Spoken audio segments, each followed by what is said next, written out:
One Crazy Summer, Chapter 19, Civic Pride. We'd been learning about civics since the first grade. There was always a field trip to the fire station on Henry Street.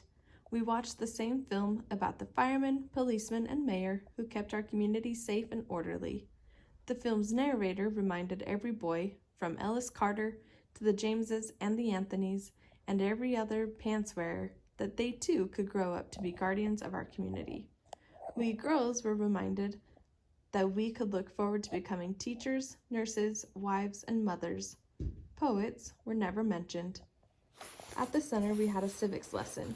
We were being taught our rights as citizens and how to protect those rights when dealing with the police. Sister Mukumbo used the word policeman, while Crazy Kelvin, who filled in for Sister Pat, preferred to say the racist pig. He broke our rights down step by step as if there were no time to lose. Any given day, a police car could stop my sisters and me on our way home from the Safeway market and search our bag of groceries. We had to be armed with our rights. As the lesson went on, it seemed like all Crazy Kelvin wanted was to get us to call the police, the pigs. He started with Hirohito. "My man, Hirohito, who knocked down your door and arrested your father?" Hirohito's face fell to the table. He looked worse than when Sister Mukumbo asked him to revolve and spin around the sun. He picked at a flaky piece of skin on his thumb. Normally, I'd think, ew, nasty boy. How disgusting. Instead, I felt sorry for him with Crazy Kelvin poking at him. Hirohito answered, "The police." Crazy Kelvin said, "The who?" Hirohito said, "The Oakland Police." That wasn't good enough for Crazy Kelvin, whom we had to call Brother Kelvin in the classroom. He looked like a bony, big-beaked chicken going, "The who? The who?" It was like the time he shouted, "Black girl," at my sisters and me, while we shouted back, "Colored girl."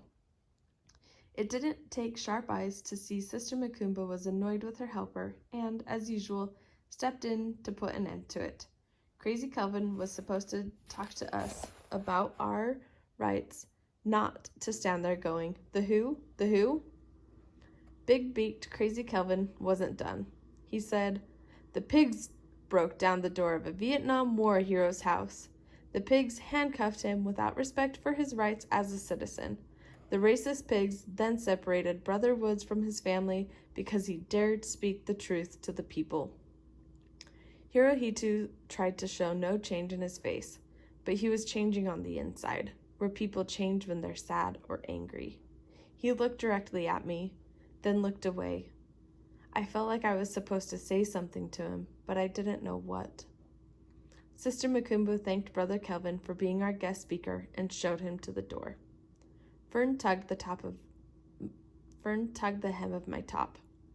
"I don't like him. Surely don't." I glanced Una Sancton's way. I had just found out what she had meant when we were out by the water fountain, that Hirohito's father was in prison for speaking out to the people. Hirohito's father was what Sister Mukumbo called a freedom fighter and a political prisoner. Although now that I knew, I didn't feel any satisfaction in having found out. Imagine to have your father sitting down eating dinner or shining his shoes while watching TV, to have your front door blown off its hinges and the police rush in, to see your father in handcuffs led away. Hirohito didn't have to imagine. He knew. I'd been scared once, truly scared for Papa. It happened 2 summers ago. Big Ma had gone back to Alabama ahead of us to visit and take care of her house. We had packed up the Wildcat and had driven down to Alabama so my sisters and I could stay there for the summer. We had been driving all day, all night. Talk about being a long way from home. If we needed to stop, we found a gas station or a nice colored family to open their home to us. As we drove deeper south, down dark highways and even dark back roads, I felt like Dorothy in The Wizard of Oz. I told myself, "Delphine, we are no longer in Brooklyn." Papa had pulled the car off to the road so we could catch a few hours of sleep. I remember Vanetta snoring on one side of me. Fern with Miss Pattycake burrowed into my side. Somehow, I managed to find myself snoring with my sisters and Papa. Then there had been a loud rap against the window. Balls of flashlight ghosts had flown all around the back and front seats, all over our faces. It had been a state policeman. Papa had rolled down his window and shown the state policeman his license and said he was driving his girls down to see their grandma in Alabama.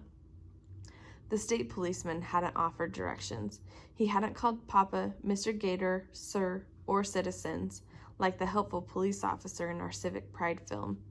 I heard what that state policeman called Papa. I heard it all right.